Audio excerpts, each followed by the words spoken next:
Selamat pagi semuanya, apa kabar? Miss berharap semuanya dalam keadaan baik dan tidak kekurangan sesuatu apapun. Nah, untuk memulai pembelajaran kita hari ini, marilah kita berdoa menurut agama dan keyakinan kita masing-masing. Berdoa dimulai. Berdoa selesai. Baik, kita langsung saja ke topik bahasan kita seperti yang kamu lihat di layar monitor. Tetapi sebelum kita masuk ke pembelajaran kita hari ini, Miss tidak bosan-bosannya mengingatkan anak-anak didik Miss sekalian supaya tetap semangat dan tetap menjaga kesehatan, ya. Karena dengan dua hal penting ini, Miss percaya kalian akan bisa menjalankan aktivitas kalian dengan baik setiap harinya, ya. Kemudian tugas-tugasnya juga tetap dikerjakan dan kehadirannya tetap dijaga. Oke. Nah, kita langsung saja ke materi kita hari ini, yaitu pembelajaran ekonomi. Nah, untuk materi hari ini membahas tentang jurnal penyesuaian. Nah, ini adalah materi wajib di pembelajaran ekonomi kelas 12. Jadi kalau kita mengerjakan kertas kerja, nah intinya ada di sini. Ya, kalau kita paham di sini, ya kita akan sangat mudah mengerjakan kertas kerja 10 kolom. Jadi karena itu Miss berharap anak-anak didik Miss semuanya konsentrasi, kemudian pembelajaran hari ini kita lakukan dengan sistem interaktif. Artinya, Miss tidak hanya menyampaikan materi, tetapi anak-anak didik Miss sekalian itu diberikan sesi tanya jawab. Ya, jadi kamu bebas bertanya, bebas bertanya tentang materi kita hari ini. Nah, jadi apapun yang misalnya kamu belum paham, itu kamu boleh tanya. Ya, jadi jangan sampai dibawa pulang ke rumah. Nah, kalau di rumah nanti kamu bingung sendiri, kamu mau bertanya sama siapa, ya kan? Nah, jadi kamu nggak mungkin bertanya sama tembok atau kepada orang tua, nanti orang tuanya bisa marah ya. Oke, nah kita langsung saja ke layar berikutnya. Nah, di sini ada pengertian. Nah, jadi kalau kita masuk materi baru, biasanya disuguhkan dengan pengertian dan definisi. Ini adalah sebagai gambaran ya, gambaran secara umum atau perkenalan kita untuk setiap materi yang akan kita pelajari. Jadi itu sama atau tidak ubahnya dengan ketika manusia itu melakukan perkenalan. Nah, jadi perkenalan pertama itu apa yang dilakukan? Yaitu kita pasti tanyakan identitas yang terutama, yaitu seputar apa? Nama, kemudian tempat tinggalnya di mana, ya. Kemudian mungkin kita bisa melakukan pembicaraan-pembicaraan ringan. Nah, kita nggak mungkin melakukan pembicaraan yang terlalu dalam kalau misalnya kita belum tahu nama dan tempat tinggalnya. Jadi materi juga seperti itu. Ketika kita masuk materi baru, kita tidak mungkin memahami materi terdalamnya, materi yang paling spesifik tidak, tetapi kita akan disuguhkan gambaran secara umum. Nah, itu dia tujuan dari dibuatnya pengertian tadi, ya. Oke, jadi anak-anak didik Miss di sini boleh lihat apa sih pengertian dari jurnal penyesuaian di sini. Di situ ada kata jurnal, ya. Miss percaya kalian sudah terbiasa ya, atau tidak asing lagi dengan kata jurnal, ya. Bahkan kalian membuat jurnal sudah pernah, ya. Jadi jurnal di sini ada sedikit perbedaannya. Perbedaannya apa? Dia khusus untuk menyesuaikan saldo-saldo yang berasal dari neraca saldo, kemudian disesuaikan dengan periode akuntansi. Nah, periode akuntansi itu kan kegiatan operasional perusahaan. Jadi terjadi penambahan nilai nominal akun dan pengurangan nilai nominal akun yang dari neraca saldo tadi. Ya, karena kan kita sudah melakukan kegiatan operasional perusahaan. Jadi kan nggak mungkin neraca akun-akun yang ada di neraca saldo itu tetap stay kan. Pasti ada dia penambahan nilai akun nominal, kemudian ada dia pengurangan nilai akun nominal. Nah, jadi di akhir periode akuntansi itu wajib dilaporkan. Nah, itu maksud dari jurnal penyesuaian tadi, ya. Nah, sampai di sini ada yang kira-kira sudah punya gambaran secara umum tentang jurnal penyesuaian? Oke, baik, Miss Rasa, kita lanjut ke fungsi. Nah, fungsinya apa? Nah, ini adalah fungsi yang Miss ambil dari Wikipedia ya, yaitu memperkirakan nominal pendapatan dan beban pada satu periode. Nah, jadi kalau Miss berikan pemahaman, ini adalah uh, kalau di dalam akuntansi atau laporan keuangan, nah sebenarnya kan kita melaporkan uh, tentang keuangan perusahaan ya kan, yang berhubungan dengan uang masuk dan uang keluar. Nah, atau yang berhubungan dengan penambahan nilai akun nominal dan pengurangan nilai akun nominal. Nah, itu yang dimaksud dengan pendapatan dan beban di sini. Nah, jadi kalau dia mengalami penambahan nilai akun nominal, berarti itu adalah pendapatan kita, ya. Tapi kalau terjadi pengurangan nilai akun nominal, nah itu adalah beban kita. Nah, jadi itu yang dilaporkan dalam satu periode akuntansi tadi, ya. Oke. Nah, selanjutnya, selain dia ada fungsi, selalu ada yang namanya tujuan. Apa sih tujuan dari jurnal penyesuaian? Nah, tujuannya adalah mengoreksi. Mengoreksi apa? Perkiraan-perkiraan yang ada, sehingga mencerminkan saldo rekening yang sebenarnya. Nah, jadi hampir sama dengan fungsi tadi ya. Jadi akun-akun yang berasal dari neraca saldo tadi, itu kita koreksi kembali, ya kan? Kita koreksi kembali karena kita harus tahu mana akun-akun yang mengalami penambahan nilai nominal dan mana yang mengalami pengurangan nilai nominal sesuai dengan periode akuntansi berjalan, ya, karena kita sudah melakukan kegiatan operasional. Nah, kemudian pada akhir periode saldo-saldo dari akun-akun tersebut wajib kita laporkan, mana yang mengalami penambahan nilai nominal dan mana yang mengalami pengurangan nilai nominal. Jadi itu tujuannya, kita harus koreksi, kita harus cek mana akun-akun yang mengalami penambahan nilai nominal, mana akun-akun yang mengalami pengurangan nilai nominal. Oke, nah sampai di sini ada pertanyaan? Oke, tidak ada, pas. Baik, kita lanjutkan ke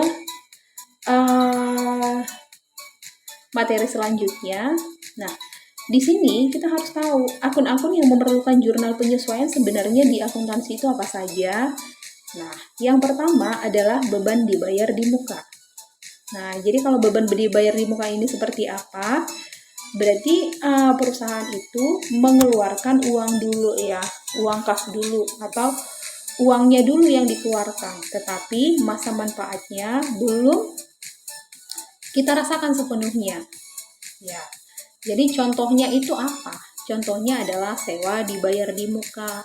Nah, biasanya kalau sewa itu sistem pembayarannya seperti DP ya, down payment. Cuman kalau bedanya down payment itu kan hangus ya, tapi kalau dia sewa dibayar di muka tidak.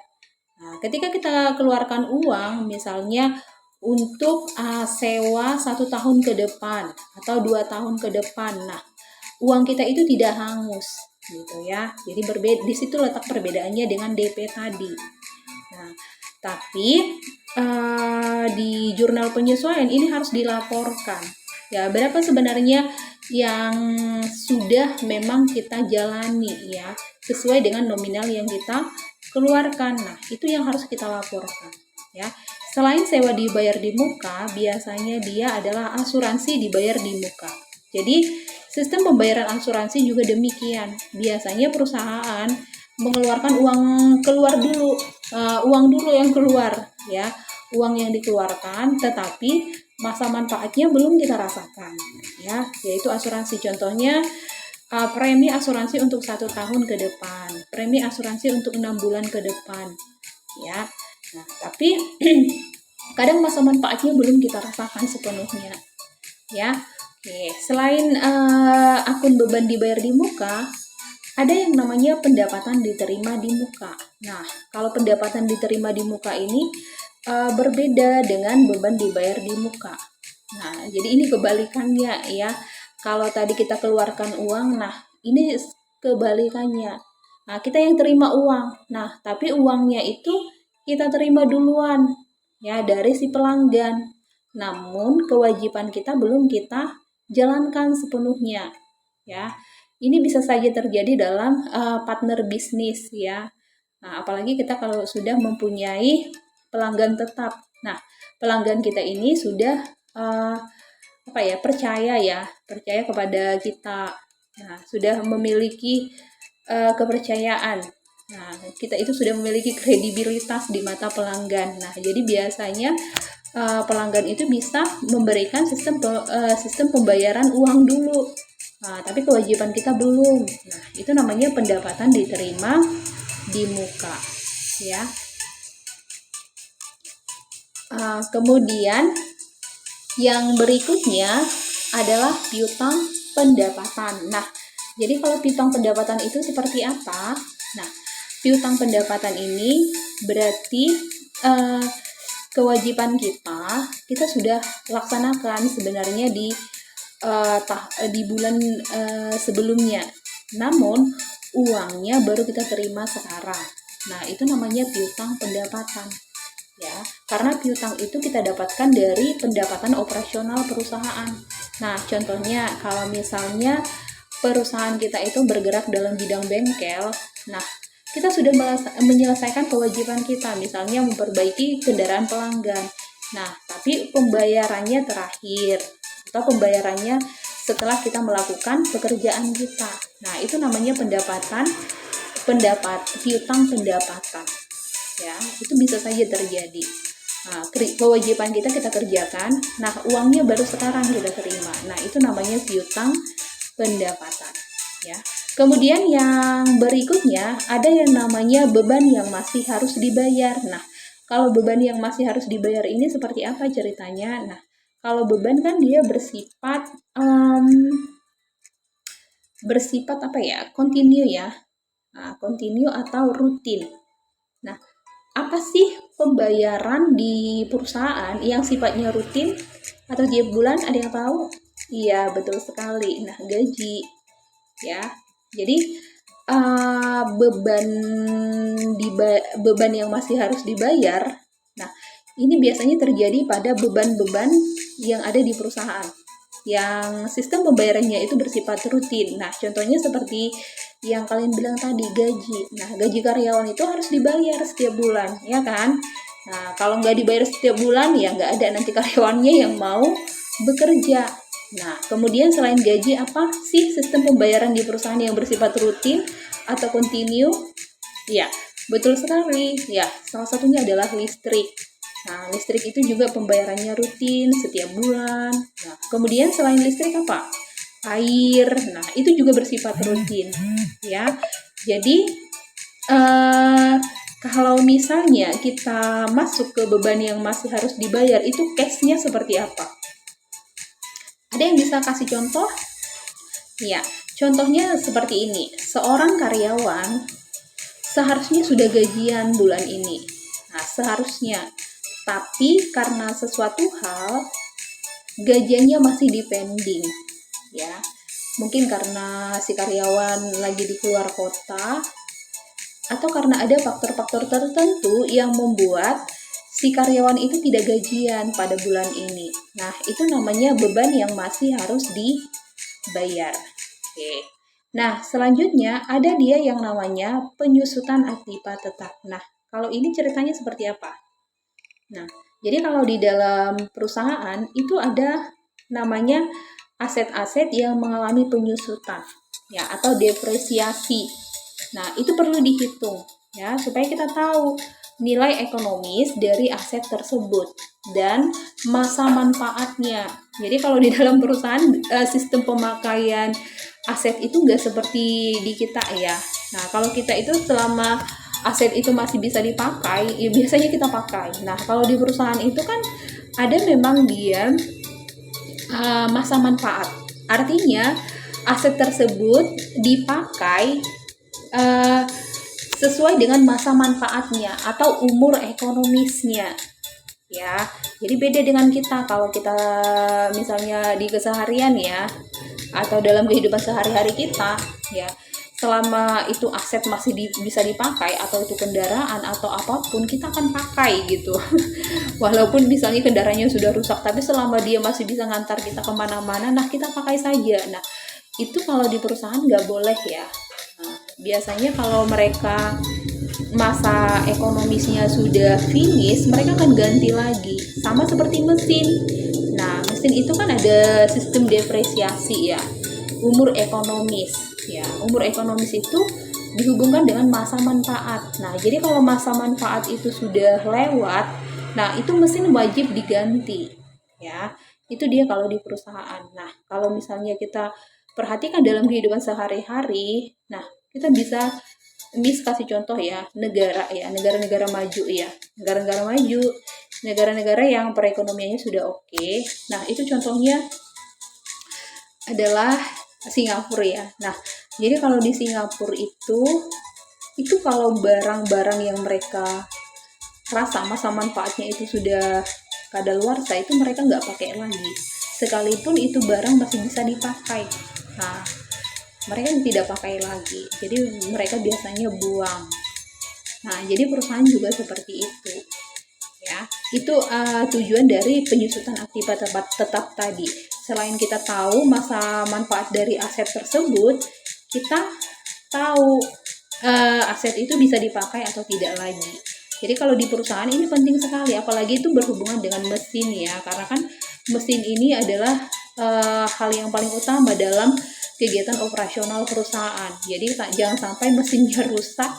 Nah, itu akan mengganggu kinerja perusahaan ya. Kemudian kalau misalnya aset yang mengalami penambahan nilai, misalnya aset tambahan itu apa? Ya, itu adalah gedung ya. Jadi kalau gedung perusahaan itu berbeda dengan aset yang disebutkan tadi. Nah, kalau gedung ini dia tidak mengalami depresiasi, tetapi dia mengalami penambahan nilai. Jadi sesuai dengan perjalanan waktu, nilainya tidak menyusut, tetapi dia mengalami kenaikan nilai. Nah, selain gedung apa? Ada yang tahu? Ya, tanah. Nah, tanah ini juga mengalami penambahan nilai. Nah, kemudian apalagi? Nah, macam-macam yang masuk dalam properti.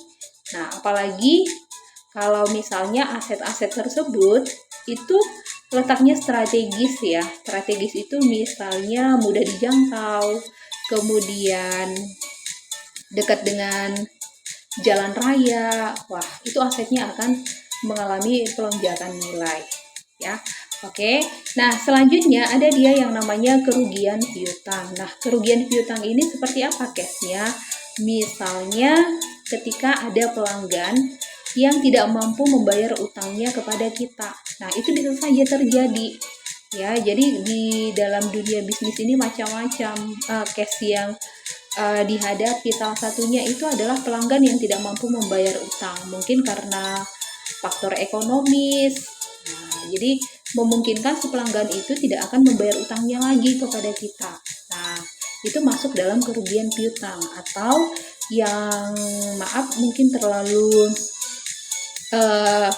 kurang baik ya, bukan mendoakan. Nah, apabila misalnya si pelanggan kita ini meninggal dunia, meninggal dunia, nah itu utangnya kan nggak mungkin kita tagih. Nah, jadi kalau ada case yang seperti itu di dalam perusahaan, itu masuk dalam catatan kerugian piutang yang wajib dilapor di ayat jurnal penyesuaian. Nah, selain itu apalagi? Yaitu biaya pemakaian perlengkapan. Nah, ini yang paling sering terjadi sih sebenarnya di perusahaan. Ya, jadi biasanya kan perusahaan itu setiap periode itu mengeluarkan yang namanya biaya untuk perlengkapan. Nah, sebagai stok.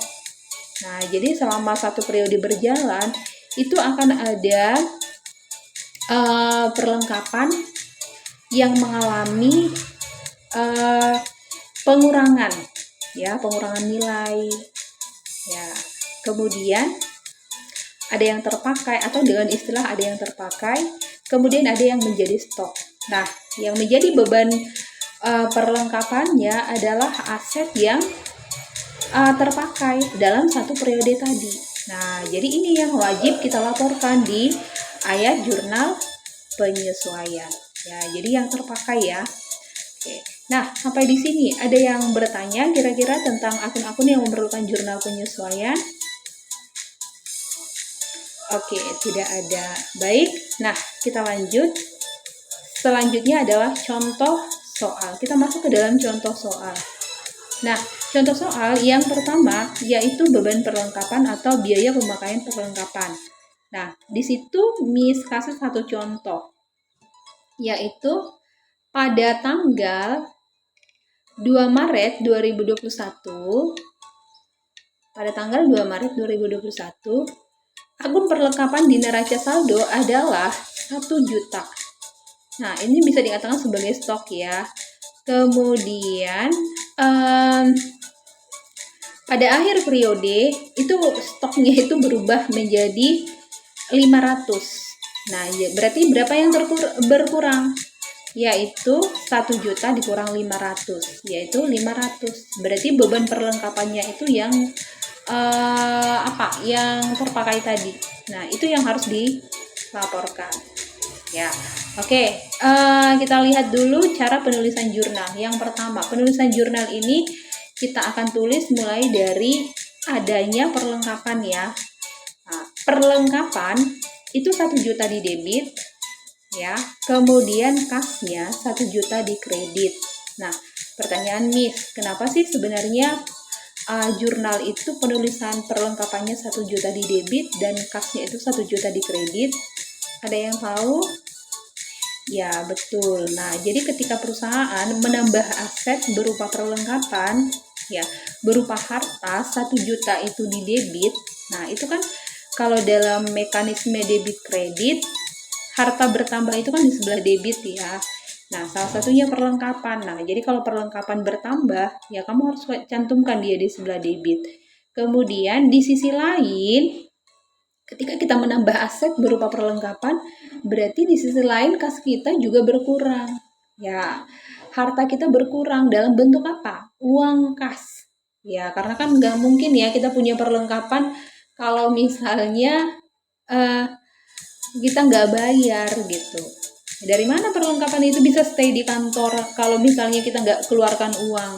Nah, jadi itu maksud dari penulisan jurnal. Perlengkapan bertambah, di sebelah debit 1 juta, kemudian kas kita berkurang, di sebelah kredit 1 juta. Ya, artinya kalau dalam bahasa sehari-hari, ketika kita menambah aset perusahaan berupa perlengkapan 1 juta di debit, berarti di sisi lain kita juga mengurangi aset perusahaan, yaitu berupa uang kas, yaitu 1 juta di kredit. Nah, jadi kalau di mekanisme debit kredit, kita sudah tahu harta itu bertambah di sebelah debit, kemudian berkurangnya di sebelah kredit. Oke, itu dia. Nah, penulisan AJP-nya bagaimana? Nah, penulisan AJP yang kamu cantumkan itu adalah beban perlengkapan. Ya, beban perlengkapan 500.000 di debit pada perlengkapan 500.000 di kredit. Ya, jadi yang kita cantumkan adalah yang terpakai selama satu periode. Nah, itulah masuk dalam penulisan AJP. Oke. Nah, jadi beban perlengkapan tahu nggak kira-kira dari mana? Oke, ya betul sekali. 1 juta di neraca saldo, atau sama itu ya dengan stok ya kalau dalam bahasa sehari-hari, itu dikurangi berapa yang menjadi sisa. Nah, disitu kan sisanya katanya 500.000. Nah, jadi kalau dia sisanya 500.000, otomatis kita sudah tahu berapa yang terpakai. Nah, kita kurangi saja dia uang tadi 1 juta dikurang 500 menjadi 500. Nah, jadi beban perlengkapannya sama dengan 500.000 di kredit.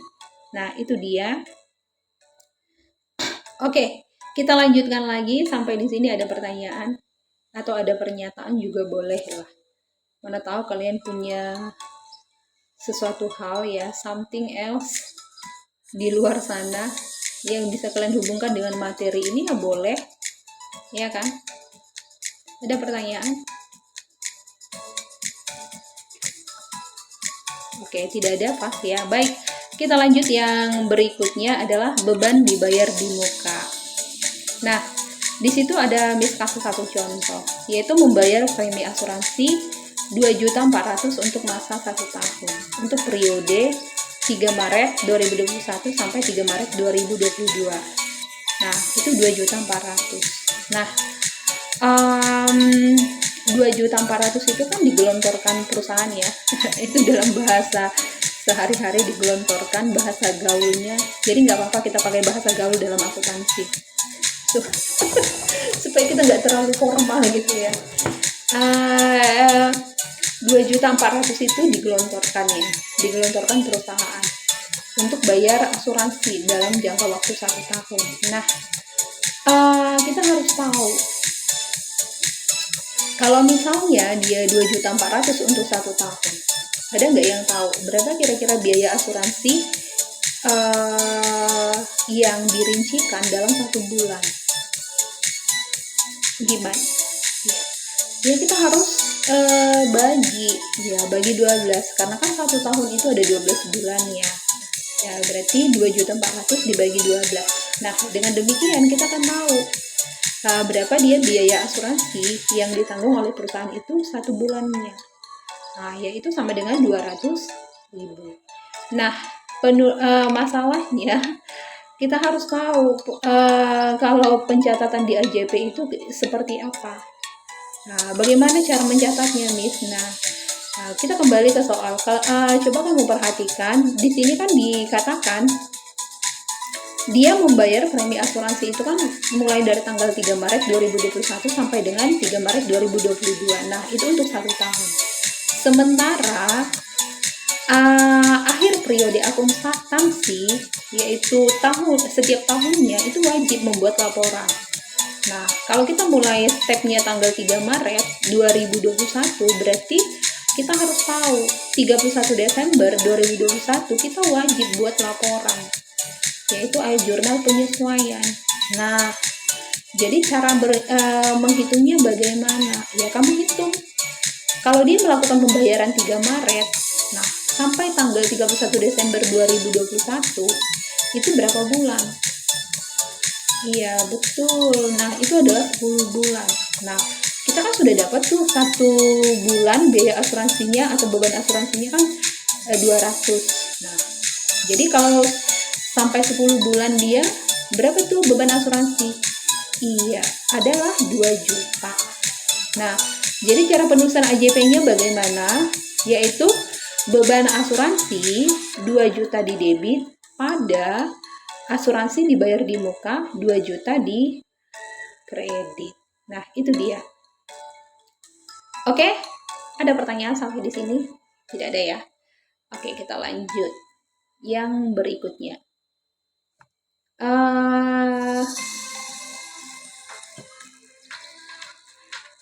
Yang berikutnya adalah piutang pendapatan. Nah, coba kalian baca piutang pendapatan. Oke, contoh.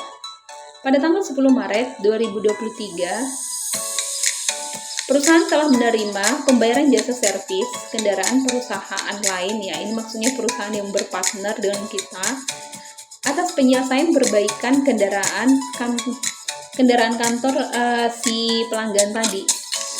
Nah, namun pelunasannya diterima 1 bulan setelah 1 bulan berjalan. Nah, yaitu 3.600.000. Nah, berarti yang pertama yang wajib kita tahu adalah jurnal dulu ya. Jurnal.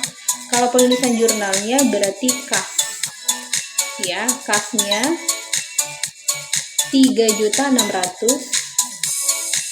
Ya kan kita menambah kas ya, 3.600.000 di debit. Kemudian di sisi lain piutang kita sudah berkurang, yaitu 3.600.000 di kredit. Oke. Nah,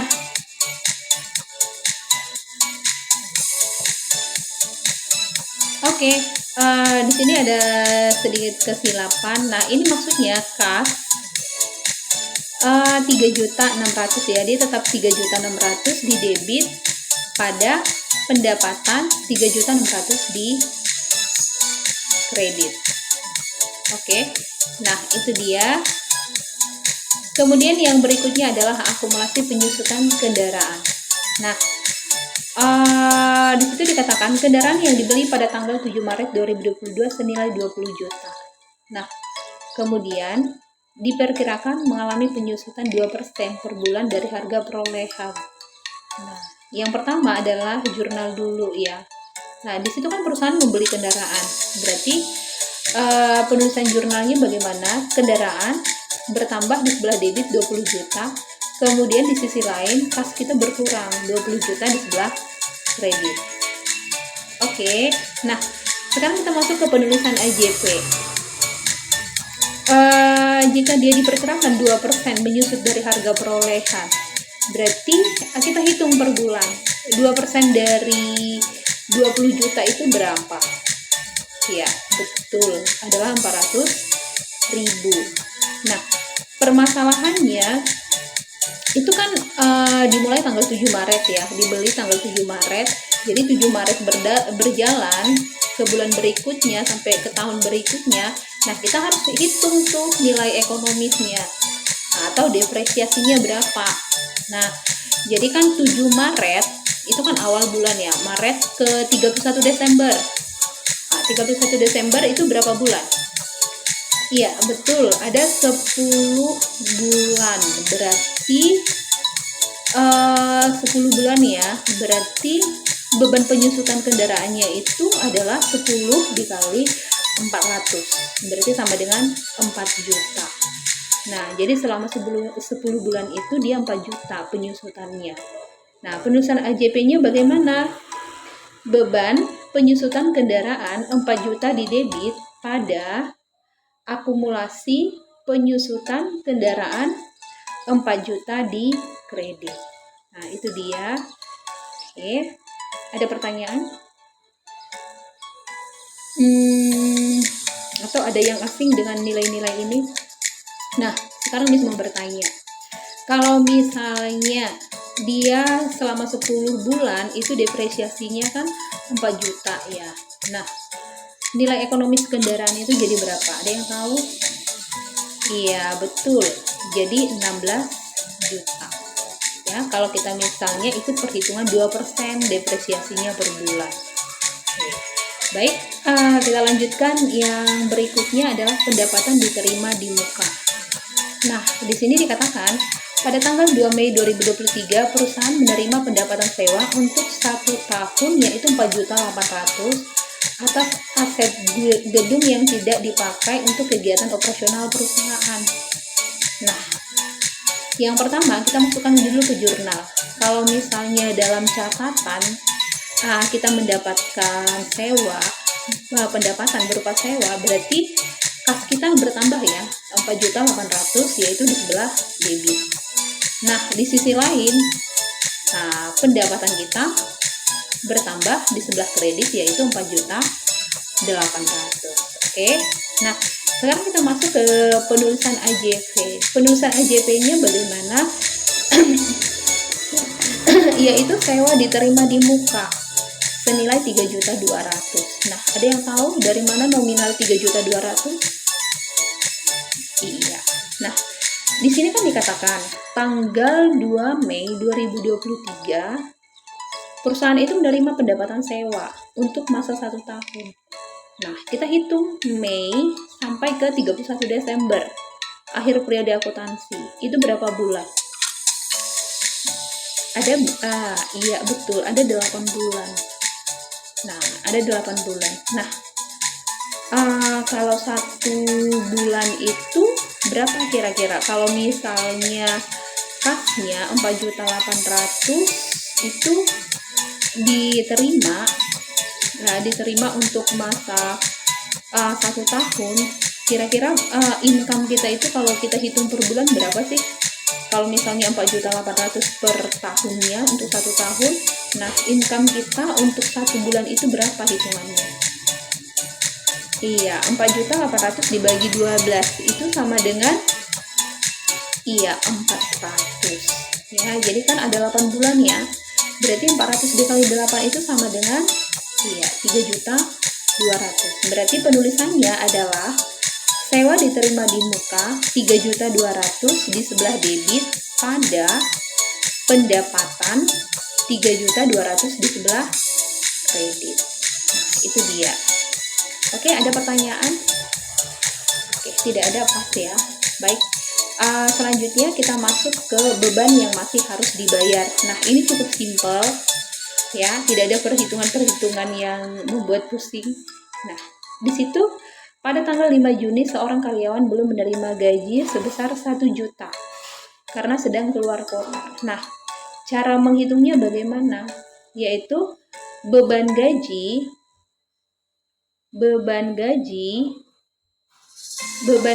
1 juta di debit pada kas 1 juta di kredit.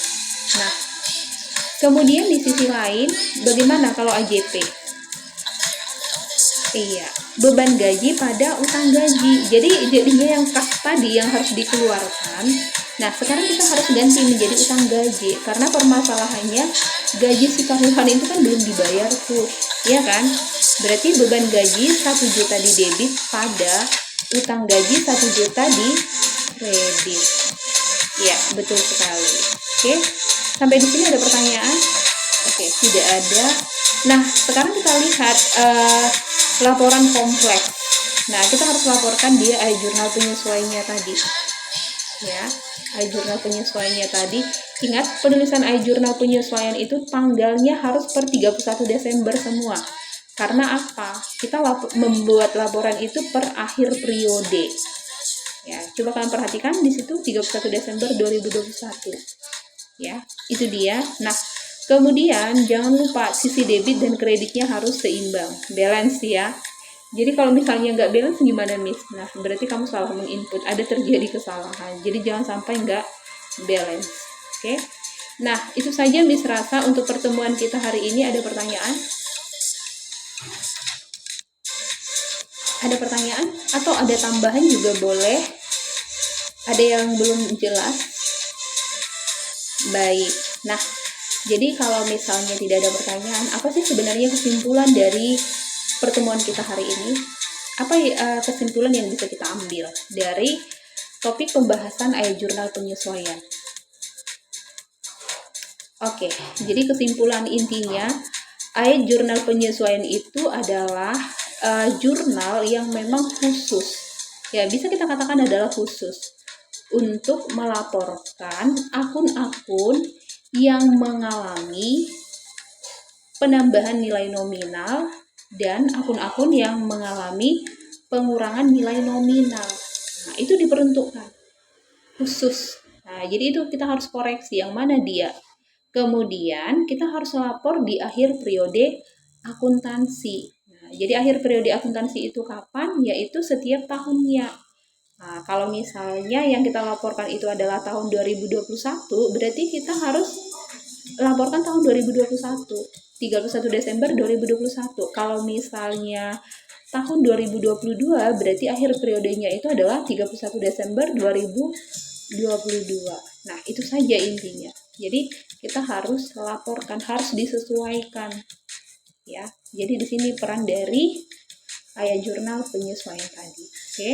Sampai di sini, Miss rasa kalau misalnya tidak ada pertanyaan, baik kita akan lanjut next week dengan topik bahasan yang berbeda, masih tentang siklus akuntansi ya. Oke. Baik, see you next week and bye bye.